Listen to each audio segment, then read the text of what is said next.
Zordon didn't pick these 5 by accident. Jason got red because he was the natural leader. The guy who walked into Angel Grove Youth Center like he already owned the place, teaching karate to anyone who'd show up.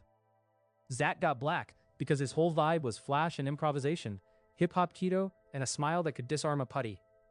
Billy got blue because he was the tech brain, the one writing the manual while everyone else was still reading the cover. Trini got yellow because she was calm, precise, grounded, the steady hand. And Kimberly got pink because she was gymnastic, graceful, and the emotional heart of the group. Except here's what I want to know. What if none of them kept their color? Not a recast. The same 5 people. Austin St. John, Walter Emmanuel Jones, David Yost, Thuy Trang, Amy Jo Johnson, all of them exactly as written. But Zordon reaches into that interdimensional drawer and pulls out 5 coins in the wrong order. Jason doesn't get red, Kimberly doesn't get pink, Zach doesn't get black, Trini doesn't get yellow, Billy doesn't get blue. Who fits where? And more importantly, does the team still work? That's the question we're sitting with today. One rule, nobody keeps their original color. We're forcing all 5 into new roles and making the argument for why each one actually belongs there. And I'll be honest, some of these fits are surprisingly clean. Others are going to make you uncomfortable. That's the point. Before we get into it, I want to say something about Thuy Trang, who played Trini Kwan and passed away in September 2001. She never got a proper send-off from the show. Trini just quietly vanished between seasons, along with Jason and Zach, and that always felt like a small injustice. When you watch her closely, she's doing more with less screen time than almost anyone else on that original roster. Her legacy is in the details, and that's exactly what we're going to dig into today. So, no original colors, 5 Rangers, 1 ranking. Let's go. Here's why this question matters more than it might look like at first glance. When Mighty Morphin Power Rangers launched in 1993, the show had almost nothing going for it in terms of conventional television logic. It was American kids dubbing over Japanese Super Sentai footage from Kyoryu Sentai Zyuranger. The suits didn't match the helmets depending on the shot. The villains were clearly filmed in a different country, and the whole enterprise looked like it was made for about $40 and a handshake. And yet, it became one of the defining cultural phenomena of that decade. A lot of that was the suits, the colors, the way each ranger instantly communicated a personality before a single word of dialogue. Red means leader, blue means brains, pink means grace, black means rhythm and heart, yellow means focus. Sentai had already built a language around color-coded teams, but for a lot of American kids watching in 1993, Mighty Morphin made that language feel new. The color and the character felt inseparable, which is exactly why pulling them apart is so interesting. Because if you actually watch the show, not just the morph sequences, not just the Zord battles, but the Angel Grove stuff, the youth center scenes, the in-between moments that don't get talked about enough, you start noticing that these 5 characters aren't always doing what their color would suggest. Jason bleeds leadership, but he's also one of the most emotionally reactive members of the team. Zach reads as a showman, but he's actually one of the most perceptive rangers when a teammate is struggling. Billy is the tech genius, but the show also gives him a quiet physical courage that tends to get less attention than it deserves. Trini is steady, but she's got an intensity underneath the calm that shows up in combat. And Kimberly is warm and graceful, but she has a competitive edge that the show mostly uses for gymnastics punchlines when it deserved more. The point is, the colors fit but they don't define, and this recast is about finding where these 5 would land if the franchise thought harder about who they actually are. One more thing before we start ranking. The criteria here are personality, team role, fighting style, and audience believability. Audience believability matters more than people give it credit for. A recast can be theoretically perfect and still feel wrong on screen because of how deeply audiences associate a performer with a specific color. And this is where the thumbnail question comes in. Who misses out? Because there are 2 ways to do this video. The easy version is just to move everyone 1 chair to the left and call it a recast. Jason gets black, Zach gets blue, Billy gets yellow, Trini gets pink, Kimberly gets red, and we all go home.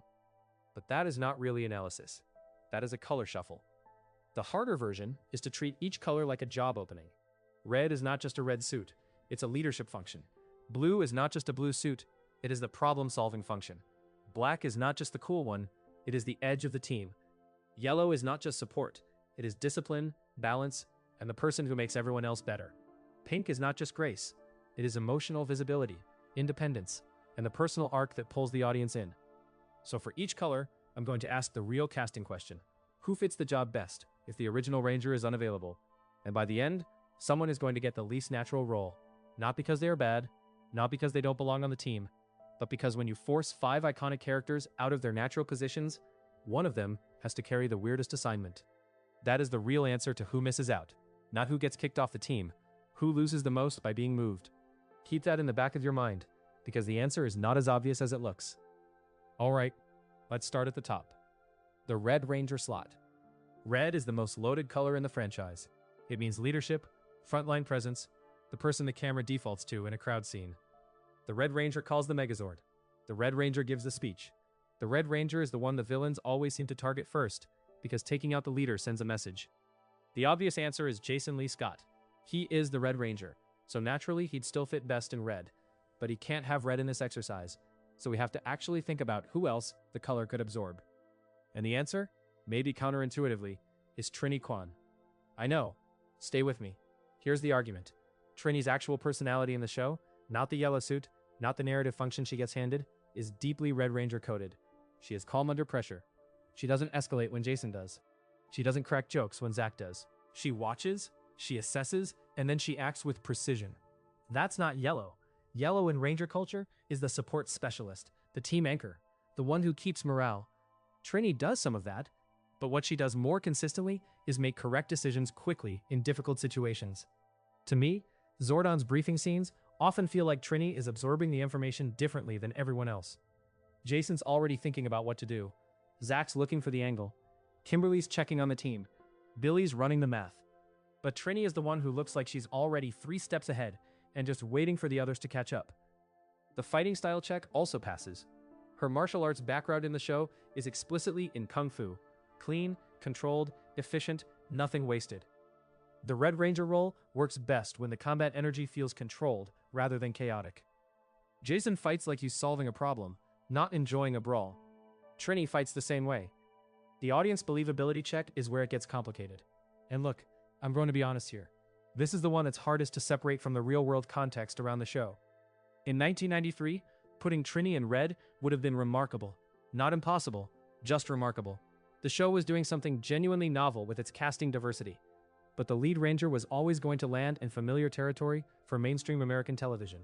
And that meant a certain kind of physicality and a certain kind of casting energy. Austin St. John as Red was a very deliberate choice that communicated something specific about what Saban wanted the franchise face to look like. But in terms of pure character fit, Trini as Red is not a stretch. It's actually the most underexplored version of this team. What this recast costs, we lose the specific warmth of Trini as a support presence. As Red, she becomes more authoritative and less available as the one teammates lean on. That shifts the team dynamic in ways that ripple through every episode. But that's also what makes this interesting. A quieter, more strategically precise Red Ranger would have been something genuinely different from what the show actually gave us. Now, the Black Ranger slot. Black is interesting because I think it gets undersold in retrospect. Zach Taylor defines what black means in this franchise for millions of fans. Cool, confident, the unofficial social pulse of the team. But Black in Super Sentai, and in the broader franchise history, isn't just the fun one. Black is often the team's edge. The one who operates slightly outside the group formation. The loner, who's actually deeply loyal. The Ranger who solves problems the Red Ranger wouldn't think to try. Which is exactly why Jason Lee Scott belongs in Black. Here's the thing about Jason that gets lost because of how the show uses him. When he's not in leadership mode, when the camera's not putting the franchise weight on his shoulders, Jason is reactive, hot-tempered, and intensely personal about everything. A lot of the time, Jason feels less like the purely tactical choice and more like the emotional one. He throws himself at the problem because that's who he is. That's not Red Ranger behavior in a textbook sense. Red is supposed to hold the line. Jason frequently charges the line. That's Black energy. Black Rangers across the franchise tend to be the ones with the most complicated relationship to the team structure. They work within it, but they also push against it. Adam Park, who eventually inherits Black, operates with a kind of quiet independence that Jason would actually understand better than Zach would. Zach plays within the group. Jason sometimes plays through it. Think about the moments when Jason gets most interesting on screen. It's not when he's leading the charge. It's when someone he cares about is in danger and he makes a decision nobody else would sanction. The Zach Taylor version of those scenes would involve charm and cleverness. The Jason Lee Scott version involves force of will. That's your Black Ranger. Fighting style fits too. Jason's martial arts in the show is traditional karate, powerful and direct. Not flashy, not improvisational, but relentless. That lands in black just fine, maybe better than in red, honestly, because black doesn't have to carry the ceremonial leadership weight. Jason can just fight. The audience believability is actually stronger here than you'd expect. Partly because Austin St. John in the role has always been more interesting in the scenes where he's not required to be the face. He's a genuinely compelling performer. Give him the black suit, and suddenly the emotional texture of the team changes. You've got a Black Ranger who leads by force of personality instead of by franchise default, which is a richer version of that role. Now Blue. Blue is Billy's home. We know that Billy Cranston is the Blue Ranger to the same degree that anyone on this team is synonymous with their color. But let's think about what the blue slot actually demands beyond tech knowledge. Blue Rangers tend to be the team's conscience. They're not just the smart one, they're the one who asks whether what the team is doing is right. They're often the most morally complex ranger in the group, even when the show doesn't take the time to develop that. Billy absolutely has this quality, but it emerges through his technical role. Strip him of blue, and you need someone else to carry it. The answer here is Kimberly Hart. I know that reads as strange at first. Blue and pink feel like they exist at opposite ends of a spectrum. And Kimberly's whole aesthetic is deliberately positioned in a soft, warm register that blue doesn't usually occupy. But here's what people get wrong about Kimberly.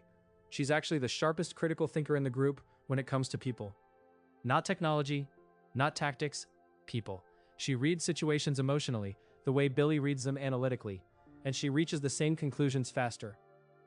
In episodes where the team is being manipulated, or someone's behavior is off, Kimberly is often the first person to notice. She's perceptive in a way that lines up with what I usually want from a strong Blue Ranger. Her fighting style is also worth examining. Kimberly's gymnastics make her the most unpredictable physical fighter on the original team. She's airborne, she's lateral, she attacks from angles Jason and Zach wouldn't think to use. That's not Pink fighting. Pink in the franchise tends to be graceful and composed. Kimberly's fight style is actually more disruptive and inventive than that.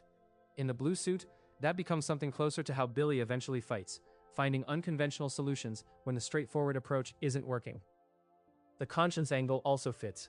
Kimberly has genuine moral seriousness underneath the gymnastics and the Valley Girl inflection the show gave her.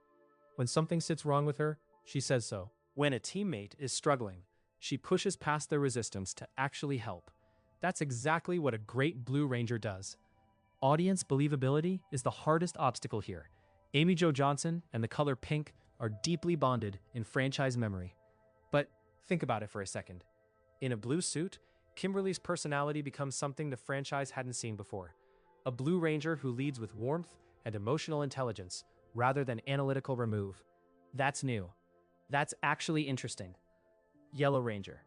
Yellow is the slot I want to spend the most time on, because I think this is where the recast gets its most unexpected answer. The Yellow Ranger role in Mighty Morphin Power Rangers carries something very specific. Yellow is the support specialist, yes, but Yellow is also the one who operates without needing recognition. Yellow does the necessary thing. Yellow is there when the team needs a specific function covered. Combat support, morale, the bridge between the analytical blue and the emotional heart of the group. Yellow is selfless in a structural sense. You know who that actually describes? Zach Taylor. Think about what Zach does in the show when the plot isn't leaning on his personality. He keeps the group together. He's the one checking on Billy when Billy's got something wrong. He's the one who mediates between Jason's intensity and the rest of the team. He's the one who makes the group feel like a group instead of a collection of individuals. That's not Black. Black is the edge, the individual, the one who earns their place through force of personality. Zach earns his place through genuine care for everyone around him. Hip-hop Keto as a fighting style is interesting in this context too. It's dance-based, rhythmic, improvisational, but what it's actually built around is reading your opponent and responding to what they give you. That's very Yellow. Yellow Rangers tend to fight reactively and supportively, filling gaps, covering angles. Zach's whole martial arts approach is about adapting rather than imposing. There is also a broader franchise history layer here, because Yellow can have a more flexible relationship with expectation than people sometimes remember. So putting Zach there does not feel like it breaks the role to me. If anything, it makes Yellow feel more dynamic. Walter Emmanuel Jones in a yellow suit would be genuinely compelling to watch. The personality fits, the team function fits, and frankly, a Yellow Ranger with Zach's charisma and social intelligence would be the most dynamic version of that role the original 5 ever produced. And then there's pink. We've placed Trini at red, Jason at black, Kimberly at blue, Zach at yellow, which means Billy Cranston gets pink. This is the one the comment section is going to disagree with me on. I know that. And I'm not going to pretend the audience believability check is easy here. David Yost in the pink suit is not an image most fans have ever had to form, and pink in the franchise carries a very specific aesthetic that doesn't immediately evoke tech genius with glasses. But let's actually make the argument for this. Pink Rangers and Mighty Morphin Power Rangers aren't just the graceful one. They're the team member who operates with the most independence from the traditional power structure. Think about what Kimberly does in the show that defines the pink role beyond gymnastics. She pursues her own goals. She has her own life outside the team. She has a vulnerability that she protects carefully.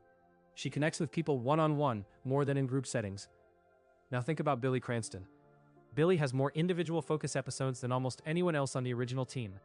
He's the one the show keeps pulling away from the group to put into specific situations that require his specific skills. He operates independently of the team structure in ways that only Kimberly really matches. He's the one whose personal growth arc, from anxious, socially isolated teenager to genuinely confident fighter, is the most complete character journey of the original 5. Pink Rangers often carry that arc, the personal transformation story, the arc from insecurity to self-possession. Billy's fighting style also fits better in pink than you'd think. He's not powerful in a brute force way. He's not a brawler. He's technical and precise, and when his confidence grows, he fights with an elegance that's genuinely impressive. The Pink Ranger fighting style often reads as clean and deliberate. Billy's developed style matches that. There's also something quietly right about the emotional register of pink for Billy's character. Pink, in this franchise, is often the most emotionally honest Ranger on the team. Not the most expressive, but the most honest. Billy is almost constitutionally incapable of concealing how he actually feels about something. He says what he means. He means what he says. There's a sincerity to Billy Cranston that the pink role actually calls for. Is it a comfortable fit aesthetically? No. But does it make sense when you think it through? Genuinely, yes. So let's run the full recast one more time. Clean. Red, Trini Kwan. Tactical precision. Calm under fire. 3 steps ahead of the crisis at all times. A quiet, highly capable leader this team did not get to explore. Black, Jason Lee Scott. Emotionally reactive, fiercely loyal, relentless in combat. Most effective when operating without the ceremonial weight of the lead role. The black suit gives him room to be his actual self. Blue, Kimberly Hart. Emotionally perceptive in a way that mirrors analytical intelligence. Fights unconventionally. Serves as the team's conscience through warmth rather than logic. A Blue Ranger unlike any the franchise produced before or since. Yellow, Zach Taylor. Natural support specialist. Holds the team together through genuine care rather than personality performance. Adapts in combat rather than imposing. The most underestimated fit in this entire recast. Pink, Billy Cranston.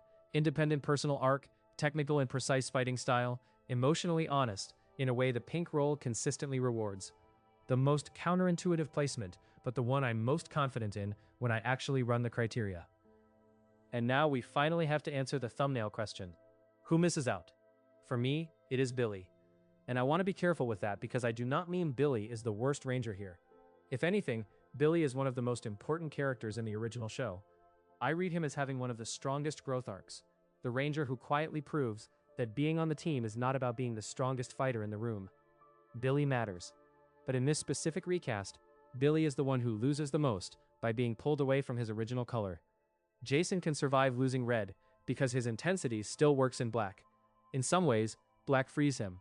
He no longer has to be the perfect ceremonial leader. He can be the team's hammer, its emotional engine, the guy who acts because someone has to. Trini can survive losing yellow because red actually reveals something the show underplayed. It takes that quiet authority she already had and moves it to the center of the team. You can imagine episodes built around that version of Trini immediately. Kimberly can survive losing pink because blue reframes what she already does well. It turns her social intelligence into a team function. Instead of being dismissed as the graceful one, she becomes the Ranger who understands people faster than everyone else. Zach can survive losing black because yellow lets him become the team's connective tissue. It takes his charisma and uses it as support instead of just style. That might actually make him more important, not less. Billy is different. Billy in pink is interesting. Billy in pink is defensible. Billy in Pink gives you a personal growth story that'd absolutely work if the show committed to it. But it is still the biggest stretch. He loses the cleanest link between personality and color. He loses the instant audience shorthand. He loses the role where his intellect, insecurity, courage, and awkward sincerity all snap into place immediately. That is what missing out means here. Not being excluded, being the one who has to work the hardest to make the new color feel natural. And honestly, that makes Billy the perfect answer in a weird way, because Billy's whole story is about having to work harder to be seen as someone who belongs in the fight. The pink suit would not come easily to him. It would force the audience to look at him differently. It would force the writers to give him a different kind of vulnerability. It would force the show to ask whether grace and emotional openness can belong to a character who was originally framed as the awkward technical brain. So yes, Billy misses out on the easiest recast. But he might gain the most interesting story. There's another version of this video where Jason is the answer. If your definition of missing out is losing the most iconic role, then Jason obviously takes the hit. He goes from Red Ranger, Team Leader, Franchise Face, Tyrannosaurus Power Coin, to Black Ranger. That is a demotion if you are thinking in marketing terms. The poster changes, the toy shelf changes, the whole visual hierarchy changes. But I do not think Jason loses as much as Billy does, because Jason still has a strong identity outside Red. He is physical, he is intense, he is loyal, he is stubborn. He has enough force of personality to survive almost any color. You could put Jason in black, green, gold, even blue in a different exercise, and the audience would still understand what he brings. Billy's identity is more tightly welded to blue, not because he's less interesting, but because blue gave the show the perfect container for him. It made his intelligence useful. It made his awkwardness endearing. It made his growth visible. Taking that away is a bigger creative risk. That is the difference. Jason loses status. Billy loses fit. And fit matters more in this exercise. Now here's what I think fans get wrong when they approach this kind of exercise. Most Power Rangers recast discussions default immediately to aesthetics. The conversation starts with, would it look right, and ends there. Red needs to look strong, blue needs to look analytical, pink needs to look graceful. And within 30 seconds, everyone's back where they started, because they can't imagine breaking the visual association. But the original 5 Rangers were never actually cast to fit those visual archetypes cleanly. They were cast for energy and chemistry and the specific audience they were trying to reach in 1993. Haim Saban and the production team had creative and commercial instincts operating simultaneously. And the result was 5 performers who could carry a show even when the Sentai footage they were dubbing made very little sense. The characters that emerged from that casting are richer than the colors they were assigned. And I think the reason this recast holds up is that when you pull the characters away from their default colors and actually map them against what each role demands, you find out something interesting. The original 5 were not placed optimally for character fit. They were placed for commercial fit and casting convenience and the specific demands of adapting Japanese footage for an American audience. Which is not a criticism. It worked. It obviously worked. Mighty Morphin Power Rangers at its peak was one of the most successful children's franchises in the world, and these 5 performers are a huge part of why. But there's a version of this team, same people, same chemistry, different suits, that might have been more interesting. Not more successful, probably less successful if we're being commercially honest, but more interesting. The thing about Trini as Red has genuinely stuck with me since I started working this question out. Tui Trang was, in terms of sheer character presence, one of the most consistent performers on that original team. Every scene she's in, Trini feels real in a way that some of the other characters have to work harder to achieve. There's a stillness to her that reads as authority rather than passivity. And knowing that she passed away in September 2001, long before any of these retrospectives or reunion projects could properly celebrate what she brought to the franchise, there's a particular kind of regret in imagining what a Trini-led version of this team might have looked like. That one stings a bit, honestly. The other thing people get wrong, and this comes up in fan discussions constantly, is conflating fighting style with personality in the wrong direction. Fans will say Kimberly can't be blue because blue is reserved and analytical, and Kimberly is bubbly and emotionally expressive. But that's not how Ranger colors work in terms of function. Blue Rangers are analytical relative to the team structure. They see things others miss, they find solutions others wouldn't try. Kimberly does exactly that. She just does it through emotional intelligence, rather than technical intelligence. The mechanism is different. The function is the same. Same issue with Zack and Yellow. People resisted because Zack is the most charismatic person in every room he walks into, and Yellow doesn't usually get cast that way. But charisma and support function aren't mutually exclusive. Some of the most effective support specialists in any team dynamic are the ones with the most charm, because they can make you feel like being in the support role is the best place to be. Zack would never make Yellow feel like a diminished position. He'd make it feel essential. And then there's Billy and Pink, which is the hardest sell and the one I've thought about the longest. The argument against it is almost entirely aesthetic and associative.